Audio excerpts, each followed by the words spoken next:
गांव वालों हम इस वीडियो में कवर करेंगे इलेक्ट्रिक फ्लक्स। एक्चुअली में अगर हम फ्लक्स की बात करें तो फ्लक्स अपने पास दो टाइप का होता है। पहला होता है इलेक्ट्रिक फ्लक्स एंड दूसरा होता है मैग्नेटिक फ्लक्स। तो मैग्नेटिक फ्लक्स अपने पास चैप्टर नंबर 4 में आएगा, तो अभी उसकी बात ही नहीं करेंगे हम। अभी हमें बात करना है इलेक्ट्रिक फ्लक्स के बारे में। तो इलेक्ट्रिक फ्लक्स एक्चुअली में दो जगह एग्जिस्ट करता है दो जगह।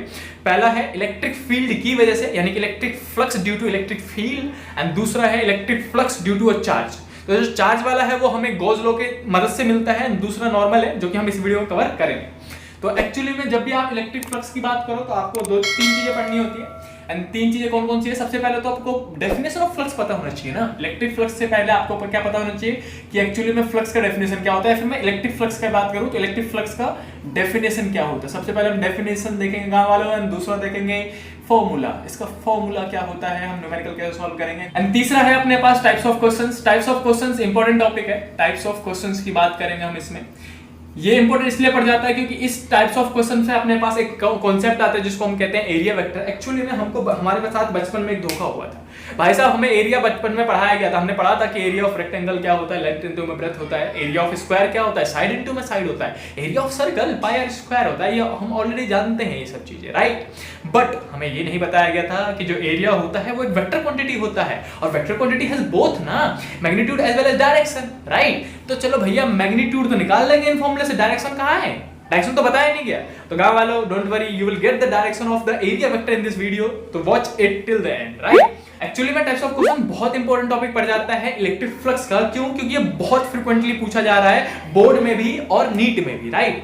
तो चलिए एक एक करके स्टार्ट करते हैं। सबसे पहले अपने पास इलेक्ट्रिक फ्लक्स का डेफिनेशन। तो हम देखेंगे इलेक्ट्रिक फ्लक्स का डेफिनेशन। ई मतलब यहाँ पे इलेक्ट्रिक है, एंड फ्लक्स का डेफिनेशन देखेंगे। तो एक्चुअली में इलेक्ट्रिक फ्लक्स को डिफाइन कैसे करते हैं गांव वालों, मैं जल्दी से डेफिनेशन बोल देता हूँ। Electric flux is defined as the number of electric field line passing through a unit area perpendicularly, as easy it is, right। तो मैं लिखूंगा नहीं, ऑलरेडी आपने देख लिया ऊपर में।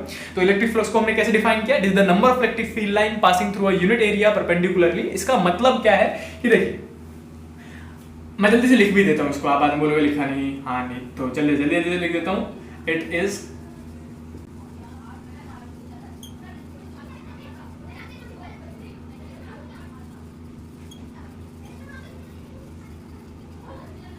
Area, right. तो हमने क्या बोला? It is the number of electric field line passing through a unit area perpendicularly. इसका मतलब क्या है कि गांव वालों मान लीजिए आपके पास एक प्लेन सीट है। प्लेन सीट मतलब कुछ भी प्लेट टाइप का कुछ है, और इसमें से इलेक्ट्रिक फील्ड लाइन पास हो रही थी सरफेस से 90 डिग्री बनाते हुए। ऐसे करके बहुत सारी इलेक्ट्रिक फील्ड लाइन पास हो रही थी, मान लेते हैं, सपोज कर लेते हैं क्या जा रहा है। तो इलेक्ट्रिक फील्ड पास हो रही थी 90 डिग्री पे, सरफेस के साथ कितना बना रही थी एंगल, 90 डिग्री बना रही थी। तो अब इलेक्ट्रिक फ्लक्स क्या होता है? इलेक्ट्रिक फ्लक्स का मतलब होता है कि इसके एक यूनिट एरिया में से, यूनिट एरिया मतलब क्या होता है? एक ऐसा एरिया जिसका लेंथ और ब्रेथ 1 मीटर हो, और उसका एरिया कितना आ रहा हो, अपने पास 1 मीटर स्क्वायर का एरिया हो, उसको हम क्या कहते हैं? Unit area.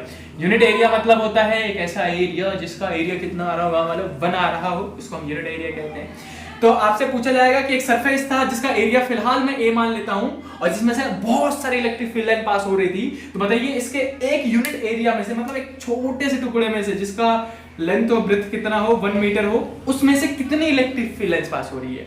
तो number of electric field line passing through a unit area is called electric flux, as easy it is. Got it? अगर 5 पास हो रही है तो 5 वेबर हो जाएगा, क्योंकि यूनिट होता है इलेक्ट्रिक फ्लक्स का वेबर, राइट। तो 10 पास हो रही है तो 10 वेबर, 20 पास हो रही है number of electric field line perpendicularly, तो 20 वेबर। इसमें एक चीज मेंशन करना जरूरी है, that is it is the number of electric field line passing through a unit area perpendicularly. Word mention करना जरूरी है, मैं इसको ब्लू से लिख देता हूं, परपेंडिकुलरली। परपेंडिकुलरली मेंशन करना जरूरी है गांव वाले। तो ये था अपने पास इलेक्ट्रिक फ्लक्स का डेफिनेशन। दूसरा हम देखेंगे फॉर्मूला। फॉर्मूले से पहले आपको पता होना चाहिए कि भाई साहब डिनोट किससे करते हैं, सुनिए। तो इलेक्ट्रिक फ्लक्स को गांव वालों डिनोट किया जाता है, डिनोट की बात कर लेंगे हम। डिनोट किया जाता है इसको फाई ई से। तो ये फाई मतलब है फ्लक्स, ई मतलब है इलेक्ट्रिक। लेकिन अभी जब तक चैप्टर नंबर 4 नहीं आता तब तक हम चीटिंग कर सकते हैं, दैट इज सिर्फ फाई लिखेंगे, ई नहीं लिखेंगे बार बार, राइट। तो फाई मतलब क्या होगा? Electric flux. Got it? कोई दिक्कत नहीं है। एंड तो अब हम बात करेंगे इलेक्ट्रिक फ्लक्स के फॉर्मूले की। तो इलेक्ट्रिक फ्लक्स का फॉर्मूला बहुत आसान है एक्चुअली में। देखिए फाई मतलब इलेक्ट्रिक फ्लक्स होता है, इसका फॉर्मूला होता है गांव वालों ई ए cos theta. E A cos theta is the formula of electric flux. ये पहला फॉर्मूला है। बस यहाँ पे मतलब जो क्वेश्चन में दिक्कत आया होता है वो क्या होता है? एंगल, क्योंकि बच्चे एंगल को ही क्लियर नहीं कर पाते। एंगल थीटा क्या होता है गांव वालों? एंगल होता है ना। तो theta is the angle between what, between electric field ये वाला एंड ए मतलब एरिया वेक्टर। अब बच्चों को एरिया वेक्टर तो पता ही नहीं अभी तक, इसीलिए ये क्वेश्चन मोस्ट इंपोर्टेंट बन जाता है और बार बार यानी कि बहुत फ्रिक्वेंटली पूछा जा रहा है नीट में भी एंड बोर्ड में भी, राइट। तो गाँव ये पहला फॉर्मूला है जिसमें अपने पास फ्लक्स का फॉर्मूला निकलता है ई ए cos theta and theta is the angle between electric field and area vector। तो दूसरा फॉर्मूला भी है, यस ऑफ कोर्स है, हमने बचपन में पढ़ रखा है, सिंस हमने ऑलरेडी कवर कर रखा है बचपन में, बचपन मतलब 11th में।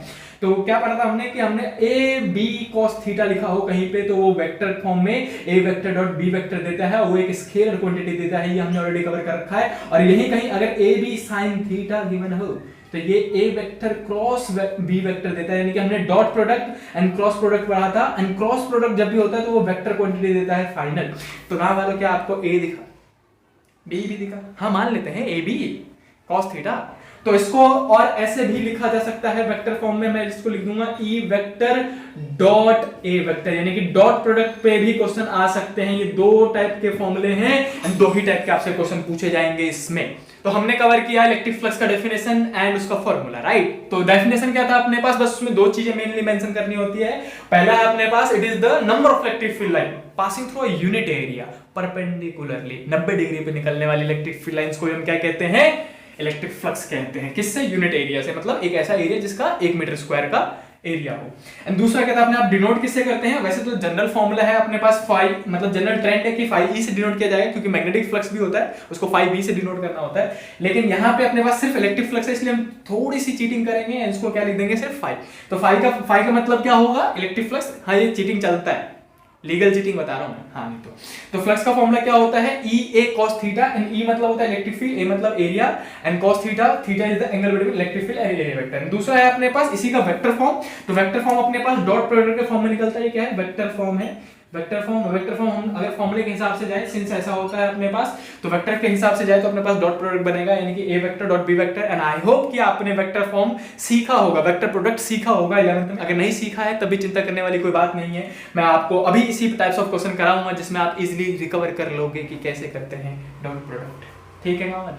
तो अब अपने पास रह गया है types of question. Types of question भी मैं आपको थोड़ा सा एक्सप्लेन कर देता हूं यहाँ पे, देन बोर्ड रब करेंगे एंड एक एक करके प्रैक्टिस करेंगे। तो पहले हम कवर करेंगे सिर्फ वेक्टर फॉर्म पे क्वेश्चन, क्योंकि वो छोटा सा पार्ट है। तो हम आ जाते हैं तीसरे वाले पार्ट में अपने पास, वो है types of questions. Types of questions करेंगे गांव वालों, टाइप्स ऑफ क्वेश्चन करेंगे। टाइप्स ऑफ क्वेश्चन में अपने पास सिंस दो फॉर्मूले हैं, कितने फॉर्मूले अपने पास, दो ही तो फॉर्मूले हैं। एक तो फॉर्मूला ई cos थीटा है, एक वेक्टर डॉट ए वेक्टर है। तो दो ही टाइप के क्वेश्चन पूछे जाते हैं। क्या कह रहे हो, दो ही टाइप के, यस दो ही टाइप के, लेकिन बहुत इंपॉर्टेंट क्वेश्चन है दोनों के दोनों। देख हम क्या बोलेंगे, हम पहला वेक्टर फॉर्म पर क्वेश्चन करेंगे। सुनिए, आपसे क्वेश्चन में बोला जाएगा कि अपने पास इलेक्ट्रिक फील्ड दे दिया, इलेक्ट्रिक फील्ड दे दिया आपको 3i कैप प्लस में 2j कैप प्लस में 3k कैप। हमारी मर्जी चलेगी, हम कुछ भी ले लेंगे। एरिया वेक्टर दे दिया i के 2i कैप माइनस का j कैप एंड प्लस का 2k कैप, ऐसा करके दो। इलेक्ट्रिक फील्ड भी दे दिया एंड एरिया वेक्टर भी दे दिया, एंड आपसे पूछा जाएगा कि find out the electric flux. Flux find करके बताइए हमको बोलेंगे हम आता है भाई, ठीक है ना। देखिए हम ऐसा बोलेंगे कि फ्लक्स इज इक्वल टू कितना होता है, हम पढ़े हैं E vector dot A vector. जब भी ये वाला फॉर्म दे रखा हो आई कैप जे कैप के कैप में, तो आप ये वाला फॉर्मूला इस्तेमाल करोगे E vector dot A vector. तो फ्लक्स का फॉर्मूला क्या होता है, E vector dot A vector होता है। तो देखिए ई की जगह में ये पूरा उठा के लिख देंगे और ए की जगह में बाद में लिखेंगे। तो हम पहले लिखेंगे ई की जगह में ये पूरा, तो ई था 3i कैप प्लस में 2j कैप, कैप लगाना भूल गए हम, ऊपर में कैप लगाएंगे इस पे, एंड प्लस में 3k कैप, ऐसे करके लिख दिया। एंड फिर डॉट लगाएंगे और डॉट के बाद क्या लिखेंगे, ए था, पहले तो ई था, ए लिख दिया, डॉट था तो डॉट लगा दिया, ए था तो ए लिखेंगे। ए कितना आएगा 2i कैप माइनस में j कैप प्लस में 2k कैप आएगा, इसको भी लिख दिया। And now the basic rule is कि आपको i को i से मल्टीप्लाई करना है, j को j से मल्टीप्लाई करना है, k को k से मल्टीप्लाई करना है। तो चलिए जल्दी से कर लेता हूं इसको मैं। i को i से मल्टीप्लाई करेंगे, यानी कि 3i इंटू में 2i, that is 6i square बोलेंगे कुछ लोग, लेकिन नहीं गांव वालों, अपने 11th में पढ़ा था i कैप को i कैप से मल्टीप्लाई करो, या फिर j कैप को j कैप से मल्टीप्लाई करो, या फिर k कैप को k कैप से मल्टीप्लाई करो, it will always give you 1। And अगर i को j से मल्टीप्लाई किया जाए अलग वाला, या फिर j को k से मल्टीप्लाई किया जाए, या फिर k को i से मल्टीप्लाई किया जाए, it is always gives you 0। तो इसीलिए हम जब बेसिक रूल तो मैथ का क्या है कि इसको इन तीनों के साथ मल्टीप्लाई करो, तो i के साथ i मल्टीप्लाई करोगे तो 1 होता है, तो वैल्यू देगा, लेकिन i को j के साथ करोगे तो 0, आई को के के साथ करोगे तो 0, तो इसलिए हम बेसिकली आई से आई, जे से जे, के से करके निपटाते हैं यार, कौन इतना एक्सप्लेन करेगा उसको, मांगते भी नहीं हमसे। तो हम बोलेंगे कि आई आई तो 1 हो जाएगा, आई आई 1 होता है तो हटा दिए, 3 इंटू में 2 6, तो सिर्फ न्यूमेरिकल वैल्यू लिखना है और कुछ नहीं लिखना है। उसके बाद जे को जे से, यानी कि 2 यहाँ पे -1 होगा, माइनस लगा है, कुछ भी नहीं लगा तो 1 है और माइनस लगा हुआ है, तो 2 इंटू में -1 दैट इज माइनस का 2 एंड प्लस का 3 एंड प्लस का 2, तो 3 2 जा 6, प्लस का 6 ले लेंगे तो गांव वाले हो जाएगा 12 and -2 it will be 10 and unit होता है वेबर, तो आप वेबर लिख सकते हो, जैसा यूनिट वेबर होता है। और या फिर अपन ने पढ़ा है कि फ्लक्स का फॉर्मूला तो ई ए था ना, E vector dot A vector, तो इसका यूनिट ये भी लिखा जा सकता है। इलेक्ट्रिक फील्ड का होता है न्यूटन पर कूलम और इसका होता है मीटर स्क्वायर, तो न्यूटन मीटर स्क्वायर पर कूलम ऐसे करके हम ये भी लिख सकते हैं। तो इसी आंसर को मैं लिख सकता हूँ flux equal to 10 newton metre square पर कूलम। तो ये था अपने पास वेक्टर फॉर्म पे कैसे क्वेश्चन आता है, ये बहुत आसान क्वेश्चन था, बेसिक क्वेश्चन था जो कि हमने 11th में कवर कर रखा था।